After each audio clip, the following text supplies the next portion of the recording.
The thoughts actually started around 6 to 8 months back. Once I was in this area, so suddenly a call from a patient came, and he belonged to that area, and luckily I was in that area at that time.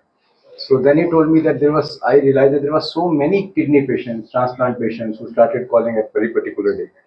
And I had no idea that we had so many kidney problems in this adjoining area.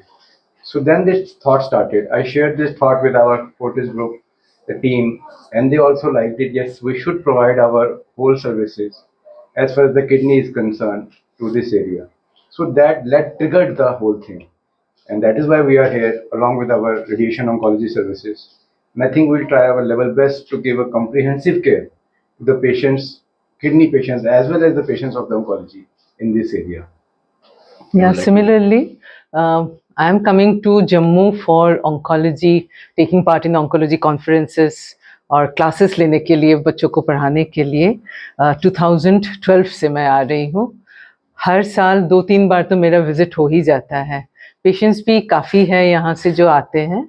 Jammu, I would like to say Jammu में पिछले 2011 से लेकर आज 24 तक काफ़ी advances हुआ है oncology में. न्यू कैंसर हॉस्पिटल्स आए हैं and it's very good. Jammu has done very good in oncology. लेकिन फिर भी ऑन्कोलॉजी एक ऐसी सब्जेक्ट है जिसमें टीम वर्क की ज़रूरत है. बहुत सारे फैसिलिटीज़ हर हॉस्पिटल में नहीं हो सकता है. कोई भी हॉस्पिटल में सभी फैसिलिटीज़ पॉसिबल नहीं है. इसलिए हमें सबको एक साथ काम करने की ज़रूरत है, क्योंकि हमारा एक ही मिशन है. कैंसर में सबको इक्वल ट्रीटमेंट मिलना चाहिए, चाहे वो गरीब हो या अमीर हो. इक्वल ट्रीटमेंट मिलना चाहिए, और वो तभी हो सकता है अगर हम सब कोई साथ में मिलके काम करें. जो जम्मू में अवेलेबल नहीं है वो हम देंगे, जो हमारे पास नहीं है वो और कोई देगा. तो ऐसे ही हमें मिलके काम करना चाहिए. ऑन्कोलॉजी में और एक बात बहुत इम्पॉर्टेंट है कि अर्ली डायग्नोसिस. शुरुआत में अगर डायग्नोसिस नहीं हो पाती है, ट्रीटमेंट में क्योर होने के चांसेस घट जाता है. जितनी अर्ली डायग्नोसिस होगी, पहला स्टेज दूसरा स्टेज में, ठीक होने के चांसेस ज़्यादा बढ़ जाता है और एक्सपेंसेस भी कम हो जाते हैं.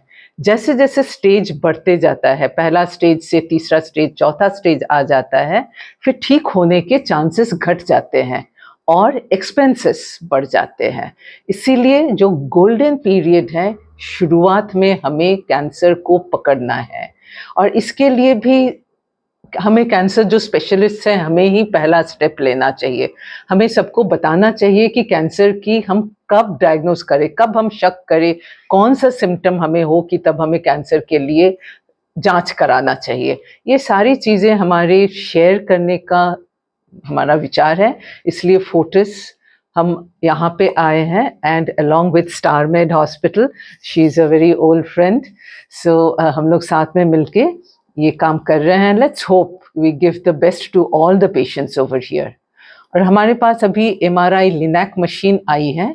ये इंडिया में दूसरी ही है. अगर हम north India, western India, eastern India लेते हैं कि है ये मशीन, और ये अभी तक द फाइनेस्ट मशीन है फॉर कैंसर ट्रीटमेंट. ऐसा नहीं कि सभी पेशेंट्स को हम ट्रीट कर सकते हैं, लेकिन बहुत सारे पेशेंट्स इसका फ़ायदा उठा सकता है. और चूंकि ये पहला मशीन है, इसलिए हमने, जिससे कि सबको इसको अप्रोच कर सके, इसलिए हमने प्राइस भी बहुत कम रखा है, almost similar to linear accelerator. तो ये सारी बातें हम सबके साथ शेयर करना चाहते हैं, और हम महीने में एक बार ज़रूर आएंगे कि हम सबसे बात कर सके. जो पेशेंट्स फॉलोअप के लिए आना चाहते हैं, डिस्कस करना चाहते हैं, वो आके हम डिस्कस कर सकें. 24 सर्विस का within the span of I think 1 year we are getting into this कि एटलीस्ट 24 आवर्स फैसिलिटी अवेलेबल रहे. एज ऑफ नाउ हमारा अभी डे केयर सेंटर ही है, तो फ्यूचर में प्लान्स हैं उसको इलैबोरेट करने के. डॉक्टर्स हमारे पास अपना स्टार मेड्स की मल्टी स्पेशलिटी फैसिलिटी है. ऑल स्पेशलिटीज अवेलेबल है मल्टी स्पेशलिटीज में. Now we are collaborating with Fortis, so और हम होराइजन कर सकते हैं, इसको और ब्रॉडन अप कर सकते हैं.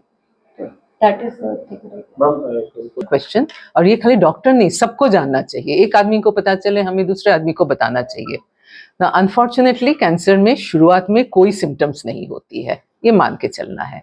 लेकिन हम सभी पेशेंट्स को बोलते हैं, अगर आपके कोई सिम्टम्स हो, जैसे कि गला बैठ जाना, कहीं पे कोई गांठ दिख रहा है जो ठीक नहीं हो रहा है, कहीं से ब्लीडिंग आना, चाहे महीने के रास्ते से हो, मुंह से हो, कफ से हो, यूरिन से, पेशाब के रास्ते से हो, कहीं से ब्लीडिंग आना या पानी आना, और कहीं पे कोई घाव है जो भर नहीं रहा है, बुखार है, वेट लॉस है, वजन घट रहा है, तो इस तरह की कोई भी सिम्टम जो 3 हफ्ते तक नॉर्मल इलाज से ठीक नहीं हो रहा है, एक बार आपको डॉक्टर से मिलना चाहिए कि कहीं वो कैंसर तो नहीं है।